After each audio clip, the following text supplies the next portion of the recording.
This lecture will focus on completely pretty much on the Spanish-American War. Cuba is a very old colony of Spain. It was actually one of the very first colony in the Americas that the Spanish had taken. And Cuba was a very important colony to Spain because it had a lot of money. It generated a lot of money because it grew a ton of sugar cane. About a third of the world's sugar was produced in Cuba in the mid 1800s. So that equals a whole lot of money. There was a lot of money rolling into Spain from this area that they had. And really, that happened up until about 1886 when slavery was abolished. And really, you couldn't have as much sugar going out because you didn't have the slaves out there actually processing and planting and harvesting the sugar for you. So in 1868, the Cubans were frustrated, sick of being under Spanish rule, and so they declared independence, a group of them, and launched a guerrilla war against Spanish authorities, against the Spanish. They declared their opponents, tried to have this fight. It lasted for about a decade, and then it kind of collapsed. And when it collapsed, a lot of these Cuban rebels ran away and fled to the United States, including their leader, whose name was Jose Marti, wonderful poet as well as a freedom fighter in Cuba. At this point in the 1890s, there were economic links to the U.S. that were starting to grow. Cuba was becoming very economically linked because Cuba exported a ton of their sugar to the United States, and so of course Americans were going out and investing in that area too. They invested about $50 million into Cuban sugar plantations, mines, railroads, all that kind of stuff. So infrastructure in Cuba was being built to make these sugar plantations more profitable, and all of that money was going to Americans and not necessarily Cubans. And so soon after, in about 1895, or sorry, I'm sorry, 1894, a huge economic crisis happened in Cuba. And this economic crisis happened because the Americans put a tariff on sugar. And so this really hurt Cuba's economy because they now were having to pay all of these taxes in. And with Cuba kind of down and kind of in a bad spot, those rebels decided that they would be able to fight again. And so they launched it in 1895. Jose Marti did die in the fighting, but eventually they were able to take eastern Cuba, have about half of Cuba, and they declared their independence, created the Republic of Cuba in September of 1895. So as this war was raging on between these rebels and the Spanish in Cuba, President Grover Cleveland took a stance. He said, we will remain neutral in this fight. This has nothing to do with us. We're not going to be a part of it. And so what ended up happening to have America actually pick a side was they got the public on their side. And they got the public on their side using yellow journalism.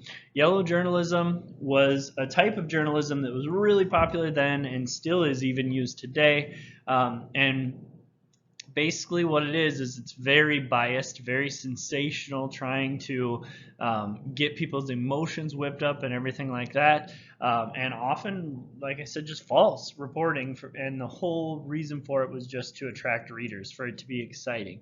So you can see this example up here from the New York Journal where there's just not a whole lot of information about the stories itself, but there's a lot of, oh, look, money. You guys are all going to buy this because you're going to see what's up with this $50,000 reward. And it says all of these things about destruction of the warship Maine was the work of an enemy, and all that kind of stuff. And this was a sensationalized story that really wasn't necessarily true. We didn't know how the warship was destroyed. Okay, and so the New York Journal and the New York World were in this kind of battle for readers, and they just kept making the news stories bigger and bigger and bigger, even if they weren't that big. Now, Don't get me wrong, the Cubans did suffer. This was a very difficult time for Cubans, but many of the stories were either invented completely out of nowhere or exaggerated a lot to get more readers in America. And those readers started to demand that America get involved and take the side of the Cubans. So there was fighting happening in Cuba at this time. The Spanish had sent about 200,000 troops to put down the rebellion. The rebels were still making all of these raids and destroying a lot of property. A lot of that property was American property, and they thought, well, maybe if we destroy some American property, then America will get involved and help us out because they're going to be on our side if they get involved. And if somebody's messing with their stuff, they're more likely to get involved. And so they were worried about that. The Spanish were worried about that, but the Spanish were also worried about the local Cubans joining the rebels, and so they captured a lot of the rural local Cubans and put them into reconcentration camps where tens of thousands of people died of starvation and disease and all that kind of stuff that comes with being put into a camp like that. So William McKinley became president in 1897 and set out trying to negotiate an end to this war. And so they asked Spain if America could help them negotiate this conflict just to avoid having America become a part of it. And so Spain decided this is a good idea. They didn't want to fight America. They didn't want that happening. And so they offered a few concessions. They said, first off, we'll get rid of our most hated governor that is over there that the Cubans don't like. We'll take him out of there. And then we'll also give Cuba the opportunity to be autonomous, to be their own country. But the only rules were you can be your own country, but you still have to be part of the overall Spanish Empire. So pay taxes to Spain and listen to them and all that kind of stuff. And the rebels were not happy with this, and so they refused to negotiate, which made a whole lot of Spanish loyalists, the other side, really angry, and they rioted. They rioted in Havana.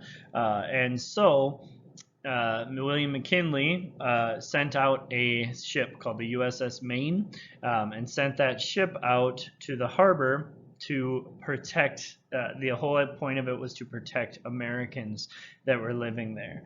And then soon after he did that, the New York Journal printed a letter that basically described McKinley as weak, and it was written by a Spanish ambassador. So it was kind of one of these things where it just was a slap to the face to Americans. And then on February 15th of 1898, the Maine exploded out in the harbor. A lot of people died. It was a horrible thing. A lot of gunpowder ignited and blew up. A lot of people believed and still believe that the Spanish did it, but we don't know. We have no idea to this day what happened to the USS Maine. We're not sure. We know it exploded, but we don't know what it was that caused it, if it was a torpedo from the outside or just a spark in the gunpowder from the inside. And so, that made a whole lot of the Americans angry, and McKinley was feeling all this pressure to go to war because the Americans were saying, remember the Maine, like what they were back in the day with Remember the Alamo. And so the other thing that was happening in the Republican Party especially was jingoism. And jingoism is this aggressive, very strong nationalism that our country is the best and that we should be able to take over anybody else. We're better than everybody else. And so McKinley, under pressure of the jingoism, as well as under pressure from the media and everything, asked Congress to authorize the use of force. They said that was okay, and Spain declared war on the United States April 24th of 1898. Okay, after Congress had recognized Cuba as independent and said that they will use force. Take a moment to write out the answer to checkpoint number 1. The Spanish-American War really happened in 2 places, and funny enough, this fight over Cuba the first fighting was happening in the Philippines, way across the globe, really close to China out in the ocean there. And George Dewey, who was a fleet commander, the Commodore, he was sent to attack the Spanish fleet in Manila Bay in the Philippines. Now, it was very, very quick that he was able to overwhelm the Spanish fleet and destroy the entire thing, because the Spanish fleet did not have as many guns or as good a technology as the American new ships. And so Dewey was able to win really, really quickly. And that surprised the president. So he put together an army very quickly of about 20,000 troops that headed for the Philippines. And on their way to the Philippines, they took another small island of Guam, which was another Spanish possession. It was another thing that Spain had colonized. And so the problem was that those troops were waiting for those American troops to arrive, and so Dewey got a hold of and contacted this man named Emilio Aguinaldo. Emilio Aguinaldo had tried just a few years prior to get independence from Spain of the Philippines. He had tried to have a revolution, but it was unsuccessful, and now him and his rebels were able to take control of most of the islands of the Philippines. So they had most of it, but they couldn't quite capture Manila, which is the capital.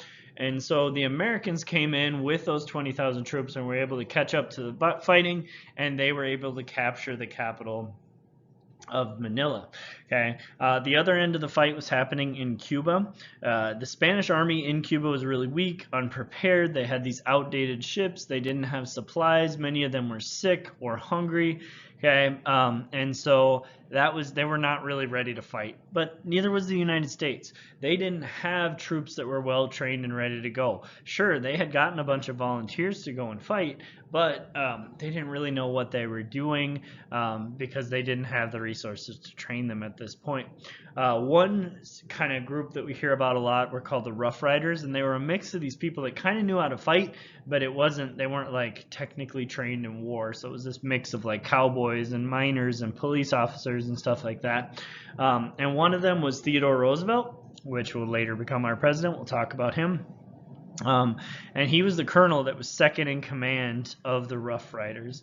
And so they fought in the area of Santiago, Cuba, but the Spanish fleet was actually protected really well. The Spanish fleet of ships, which America needed to destroy to stop the supply lines to Cuba, was protected really well in the harbor because they had guns like cannons and stuff that were on the shore that could defend them from American ships. And so the Americans started to push into that area, and the Rough Riders teamed up with the all African American 9th and 10th Cavalry regiments and took Kettle Hill and held it, and took on San Juan Hill as well, and kind of won some big victories there. And at that point in the Santiago harbor, the commander of the Spanish panicked and started to retreat and sent his ships out with his troops and everything like that. But as his ships were leaving, now they were vulnerable to the American attack from these better ships. And the Americans picked them off one by one as they were exiting and trying to retreat. And the Spanish surrendered eventually, which left the American troops to control Cuba, as well as to take possession of Puerto Rico.